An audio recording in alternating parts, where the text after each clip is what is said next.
ಎಲ್ರಿಗೂ ನಮಸ್ಕಾರ.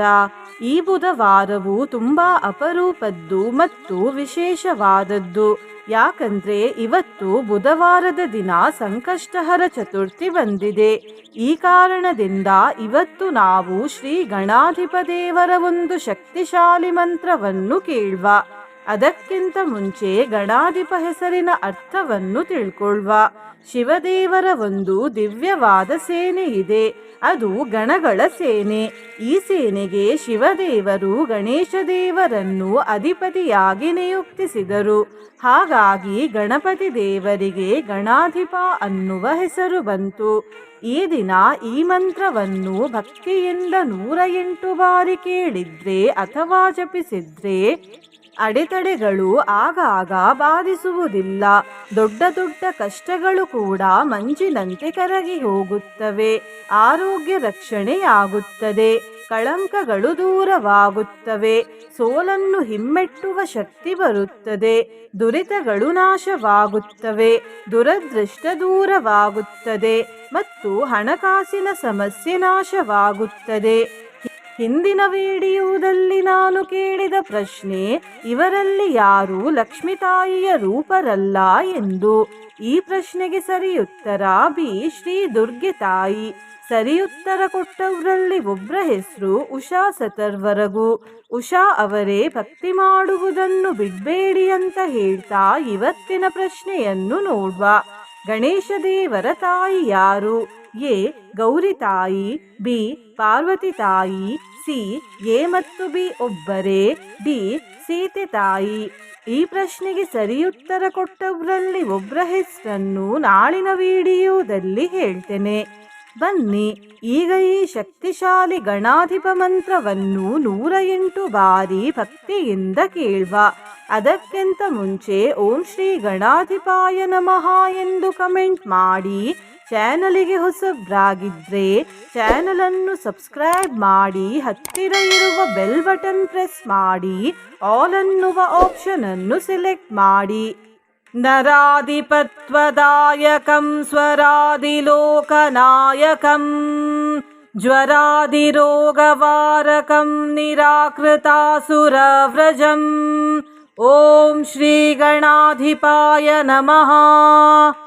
ನರಾಧಿಪತ್ವದಾಯಕಂ ಸ್ವರಾದಿಲೋಕನಾಯಕಂ ಜ್ವರಾದಿರೋಗವಾರಕಂ ನಿರಾಕೃತಾಸುರವ್ರಜಂ. ಓಂ ಶ್ರೀ ಗಣಾಧಿಪಾಯ ನಮಃ. ನರಾಧಿಪತ್ವದಾಯಕಂ ಸ್ವರಾದಿಲೋಕನಾಯಕಂ ಜ್ವರಾದಿರೋಗವಾರಕಂ ನಿರಾಕೃತಾಸುರವ್ರಜಂ. ಓಂ ಶ್ರೀ ಗಣಾಧಿಪಾಯ ನಮಃ.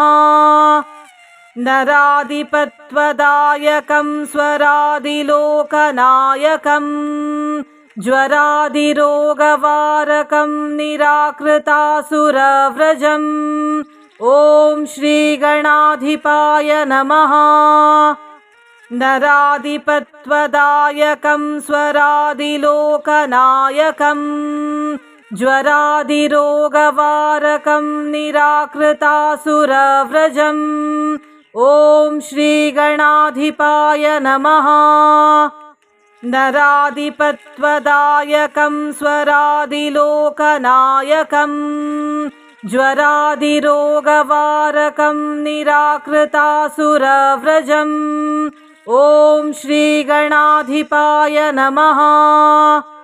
ನರಾಧಿಪತ್ವದಾಯಕಂ ಸ್ವರಾದಿಲೋಕನಾಯಕಂ ಜ್ವರಾದಿರೋಗವಾರಕಂ ನಿರಾಕೃತಾಸುರವ್ರಜಂ.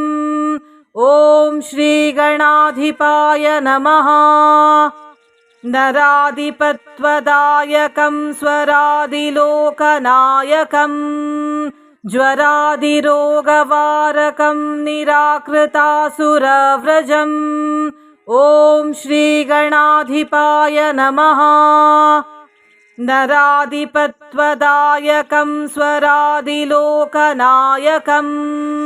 ಜ್ವರಾದಿರೋಗವಾರಕಂ ನಿರಾಕೃತಾಸುರವ್ರಜಂ. ಓಂ ಶ್ರೀ ಗಣಾಧಿಪಾಯ ನಮಃ. नराधिपत्वदायकं स्वरादिलोकनायकं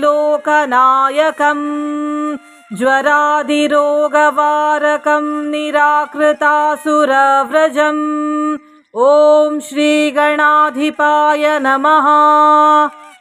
नराधिपत्वदायकं स्वरादिलोकनायकं ज्वरादिरोगवारकं निराकृतासुरव्रजम् ॐ श्रीगणाधिपाय नमः। नराधिपत्वदायकं स्वरादिलोकनायकं ज्वरादिरोगवारकं निराकृतासुरव्रजम् ॐ श्रीगणाधिपाय नमः। नराधिपत्वदायकं स्वरादिलोकनायकं ज्वरादिरोगवारकं निराकृतासुरव्रजम् ॐ श्रीगणाधिपाय नमः। नराधिपत्वदायकं स्वरादिलोकनायकं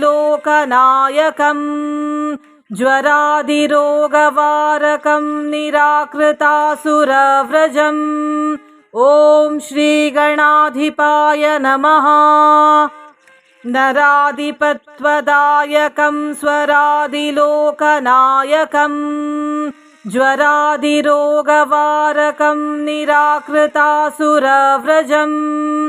ॐ श्रीगणाधिपाय नमः। नराधिपत्वदायकं स्वरादिलोकनायकं ज्वरादिरोगवारकं निराकृतासुरव्रजम् ॐ श्रीगणाधिपाय नमः। नराधिपत्वदायकं स्वरादिलोकनायकं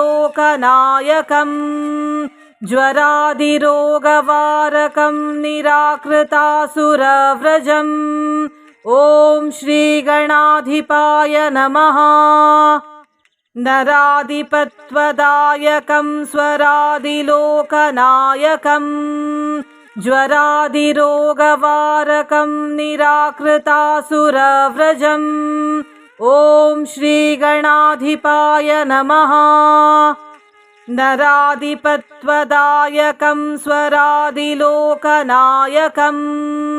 ज्वरादिरोगवारकं निराकृतासुरव्रजम् ॐ श्रीगणाधिपाय नमः। नराधिपत्वदायकं स्वरादिलोकनायकं ज्वरादिरोगवारकं निराकृतासुरव्रजम् ॐ श्रीगणाधिपाय नमः। नराधिपत्वदायकं स्वरादिलोकनायकं ज्वरादिरोगवारकं निराकृतासुरव्रजम् ॐ श्रीगणाधिपाय नमः। नराधिपत्वदायकं स्वरादिलोकनायकं ज्वरादिरोगवारकं निराकृतासुरव्रजम् ॐ श्रीगणाधिपाय नमः। नराधिपत्वदायकं स्वरादिलोकनायकं ज्वरादिरोगवारकं निराकृतासुरव्रजम् ॐ श्रीगणाधिपाय नमः। नराधिपत्वदायकं स्वरादिलोकनायकं ज्वरादिरोगवारकं निराकृतासुरव्रजम् ॐ श्रीगणाधिपाय नमः। नराधिपत्वदायकं स्वरादिलोकनायकं ज्वरादिरोगवारकं निराकृतासुरव्रजम् ॐ श्रीगणाधिपाय नमः। नराधिपत्वदायकं स्वरादिलोकनायकं ज्वरादिरोगवारकं निराकृतासुरव्रजम् ॐ श्रीगणाधिपाय नमः। नराधिपत्वदायकं स्वरादिलोकनायकं ज्वरादिरोगवारकं निराकृतासुरव्रजम् ॐ श्रीगणाधिपाय नमः। नराधिपत्वदायकं स्वरादिलोकनायकं ज्वरादिरोगवारकं निराकृतासुरव्रजम् ॐ श्रीगणाधिपाय नमः। नराधिपत्वदायकं स्वरादिलोकनायकं ज्वरादिरोगवारकं निराकृतासुरव्रजम् ॐ श्रीगणाधिपाय नमः। नराधिपत्वदायकं स्वरादिलोकनायकं ज्वरादिरोगवारकं निराकृतासुरव्रजम् ॐ श्रीगणाधिपाय नमः। नराधिपत्वदायकं स्वरादिलोकनायकं ज्वरादिरोगवारकं निराकृतासुरव्रजम् ॐ श्रीगणाधिपाय नमः। नराधिपत्वदायकं स्वरादिलोकनायकं ज्वरादिरोगवारकं निराकृतासुरव्रजम् ॐ श्रीगणाधिपाय नमः। नराधिपत्वदायकं स्वरादिलोकनायकं ज्वरादिरोगवारकं निराकृतासुरव्रजम् ॐ श्रीगणाधिपाय नमः। नराधिपत्वदायकं स्वरादिलोकनायकं ज्वरादिरोगवारकं निराकृतासुरव्रजम् ॐ श्रीगणाधिपाय नमः। नराधिपत्वदायकं स्वरादिलोकनायकं ज्वरादिरोगवारकं निराकृतासुरव्रजम् ॐ श्रीगणाधिपाय नमः। नराधिपत्वदायकं स्वरादिलोकनायकं ज्वरादिरोगवारकं निराकृतासुरव्रजम्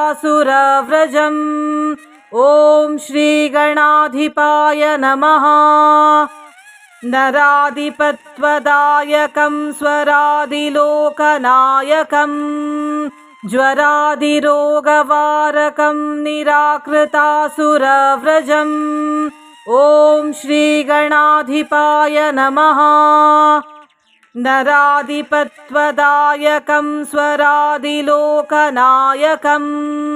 ज्वरादिरोगवारकं निराकृतासुरव्रजम् ॐ श्रीगणाधिपाय नमः। नराधिपत्वदायकं स्वरादिलोकनायकं ज्वरादिरोगवारकं निराकृतासुरव्रजम् ॐ श्रीगणाधिपाय नमः। नराधिपत्वदायकं स्वरादिलोकनायकं ज्वरादिरोगवारकं निराकृतासुरव्रजम् ॐ श्रीगणाधिपाय नमः। नराधिपत्वदायकं स्वरादिलोकनायकं ज्वरादिरोगवारकं निराकृतासुरव्रजम् ॐ श्रीगणाधिपाय नमः। नराधिपत्वदायकं स्वरादिलोकनायकं ज्वरादिरोगवारकं निराकृतासुरव्रजम् ॐ श्रीगणाधिपाय नमः। नराधिपत्वदायकं स्वरादिलोकनायकं ज्वरादिरोगवारकं निराकृतासुरव्रजम् ॐ श्रीगणाधिपाय नमः। नराधिपत्वदायकं स्वरादिलोकनायकं ज्वरादिरोगवारकं निराकृतासुरव्रजम् ॐ श्रीगणाधिपाय नमः। नराधिपत्वदायकं स्वरादिलोकनायकं ज्वरादिरोगवारकं निराकृतासुरव्रजम् ॐ श्रीगणाधिपाय नमः। नराधिपत्वदायकं स्वरादिलोकनायकं ज्वरादिरोगवारकं निराकृतासुरव्रजम् ॐ श्रीगणाधिपाय नमः। नराधिपत्वदायकं स्वरादिलोकनायकं ज्वरादिरोगवारकं निराकृतासुरव्रजम् ॐ श्रीगणाधिपाय नमः। नराधिपत्वदायकं स्वरादिलोकनायकं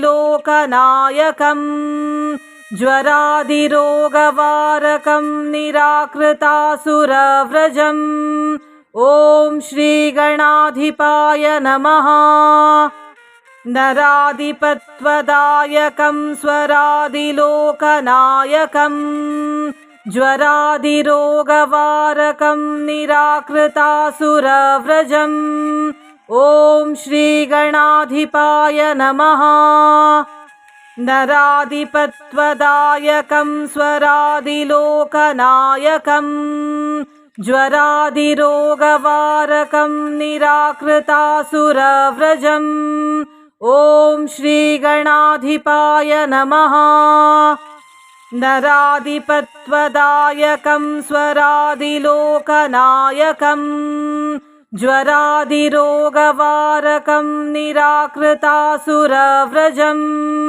ॐ श्रीगणाधिपाय नमः। नराधिपत्वदायकं स्वरादिलोकनायकं ज्वरादिरोगवारकं निराकृतासुरव्रजम् ॐ श्रीगणाधिपाय नमः। नराधिपत्वदायकं स्वरादिलोकनायकं ज्वरादिरोगवारकं निराकृतासुरव्रजम् ॐ श्रीगणाधिपाय नमः। नराधिपत्वदायकं स्वरादिलोकनायकं ज्वरादिरोगवारकं निराकृतासुरव्रजम्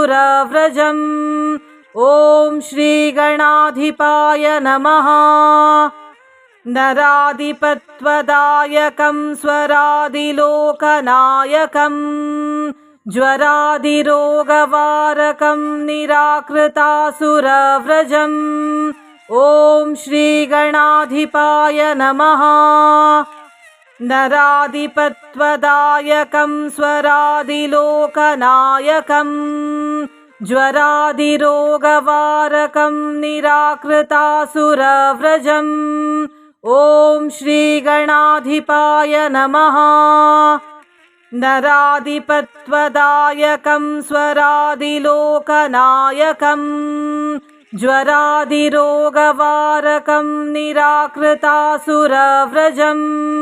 ॐ श्रीगणाधिपाय नमः।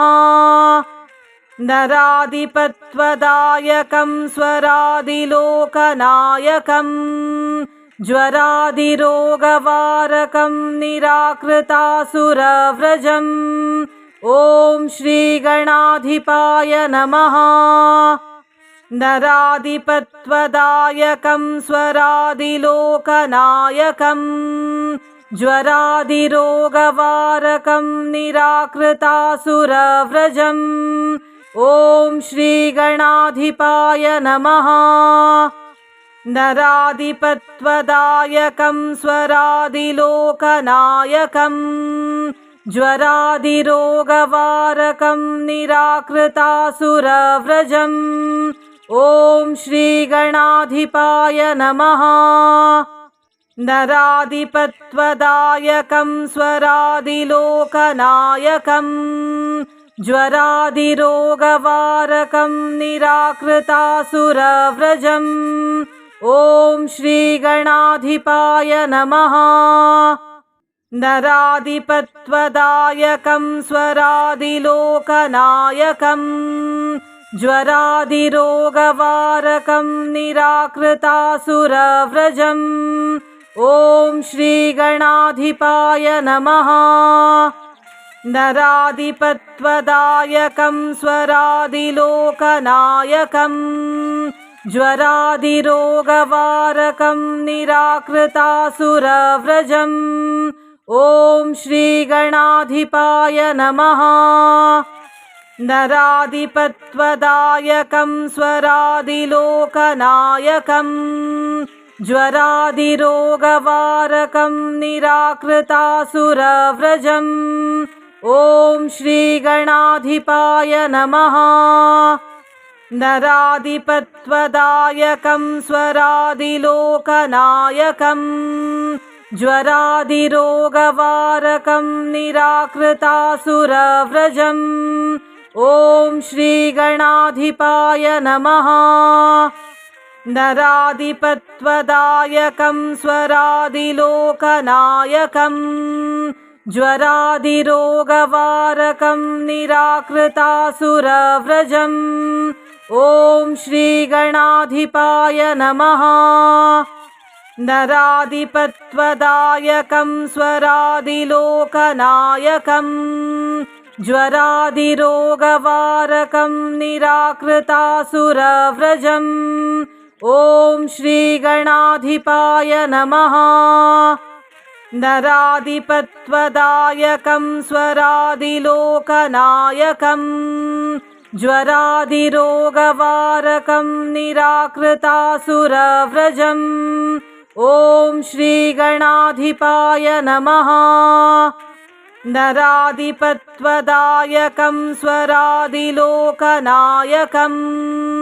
ज्वरादिरोगवारकं निराकृतासुरव्रजम्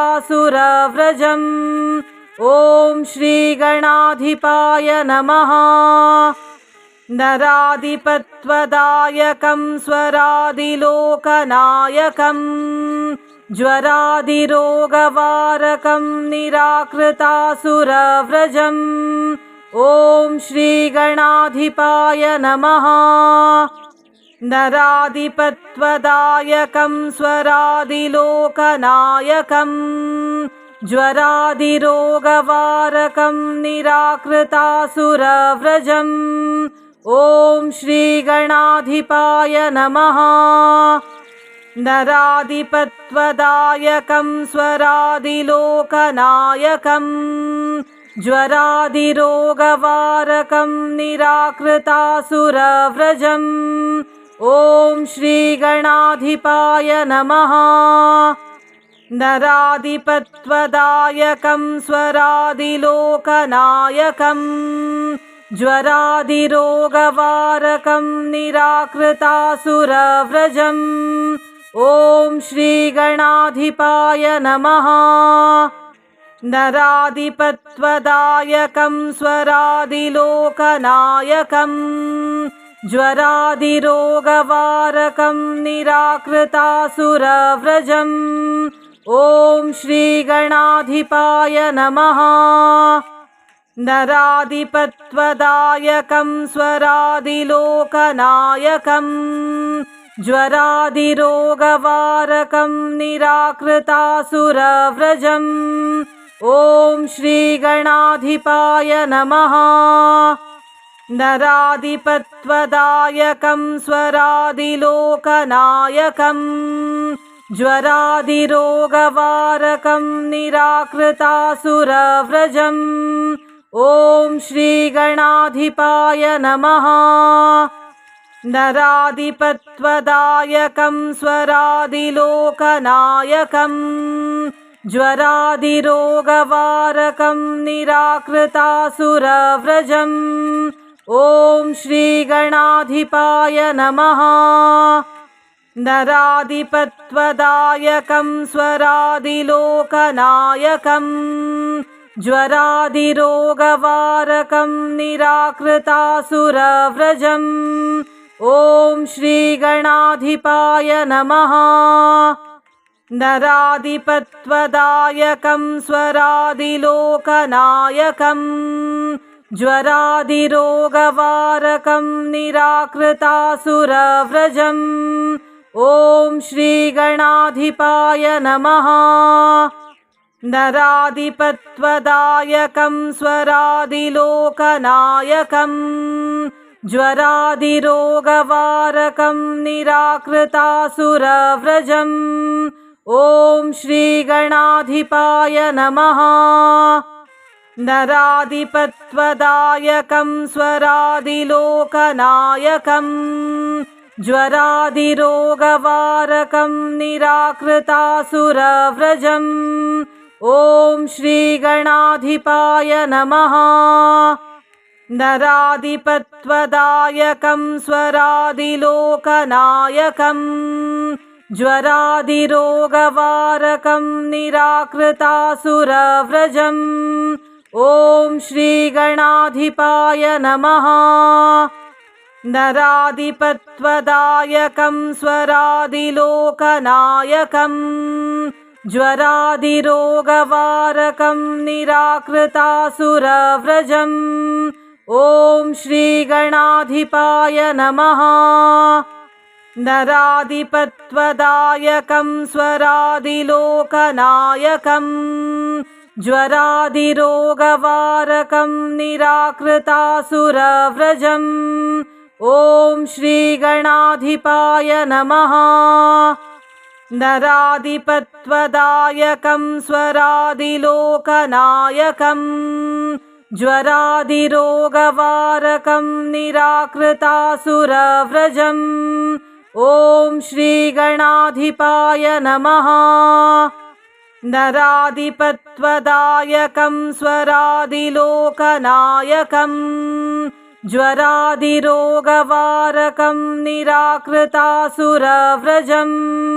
ॐ श्रीगणाधिपाय नमः। नराधिपत्वदायकं स्वरादिलोकनायकं ज्वरादिरोगवारकं निराकृतासुरव्रजम् ॐ श्रीगणाधिपाय नमः। नराधिपत्वदायकं स्वरादिलोकनायकं ज्वरादिरोगवारकं निराकृतासुरव्रजम् ॐ श्रीगणाधिपाय नमः। नराधिपत्वदायकं स्वरादिलोकनायकं ज्वरादिरोगवारकं निराकृतासुरव्रजम् ॐ श्रीगणाधिपाय नमः। नराधिपत्वदायकं स्वरादिलोकनायकं ज्वरादिरोगवारकं निराकृतासुरव्रजम् ॐ श्रीगणाधिपाय नमः। नराधिपत्वदायकं स्वरादिलोकनायकं ज्वरादिरोगवारकं निराकृतासुरव्रजम् ॐ श्रीगणाधिपाय नमः। नराधिपत्वदायकं स्वरादिलोकनायकं ज्वरादिरोगवारकं निराकृतासुरव्रजम् ॐ श्रीगणाधिपाय नमः। नराधिपत्वदायकं स्वरादिलोकनायकं ज्वरादिरोगवारकं निराकृतासुरव्रजम् ॐ श्रीगणाधिपाय नमः। नराधिपत्वदायकं स्वरादिलोकनायकं ज्वरादिरोगवारकं निराकृतासुरव्रजम् ॐ श्रीगणाधिपाय नमः। नराधिपत्वदायकं स्वरादिलोकनायकं ज्वरादिरोगवारकं निराकृतासुरव्रजम् ॐ श्रीगणाधिपाय नमः। नराधिपत्वदायकं स्वरादिलोकनायकं ज्वरादिरोगवारकं निराकृतासुरव्रजम् ॐ श्रीगणाधिपाय नमः। नराधिपत्वदायकं स्वरादिलोकनायकं ज्वरादिरोगवारकं निराकृतासुरव्रजम् ॐ श्रीगणाधिपाय नमः। नराधिपत्वदायकं स्वरादिलोकनायकं ज्वरादिरोगवारकं निराकृतासुरव्रजम् ॐ श्रीगणाधिपाय नमः। नराधिपत्वदायकं स्वरादिलोकनायकं ज्वरादिरोगवारकं निराकृतासुरव्रजम् ॐ श्रीगणाधिपाय नमः।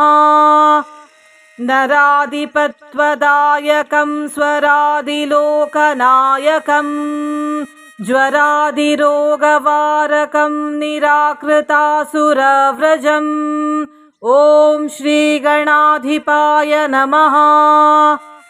नराधिपत्वदायकं स्वरादिलोकनायकं ज्वरादिरोगवारकं निराकृतासुरव्रजम् ॐ श्रीगणाधिपाय नमः। नराधिपत्वदायकं स्वरादिलोकनायकं ज्वरादिरोगवारकं निराकृतासुरव्रजम् ॐ श्रीगणाधिपाय नमः। नराधिपत्वदायकं स्वरादिलोकनायकं ज्वरादिरोगवारकं निराकृतासुरव्रजम् ॐ श्रीगणाधिपाय नमः।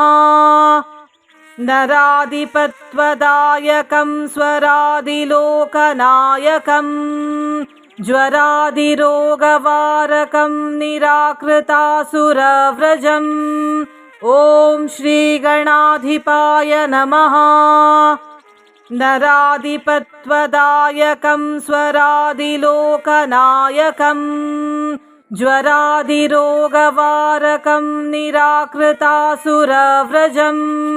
ॐ श्रीगणाधिपाय नमः।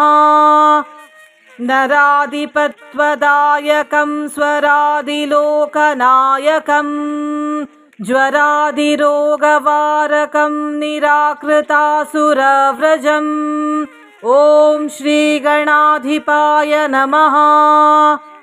नराधिपत्वदायकं स्वरादिलोकनायकं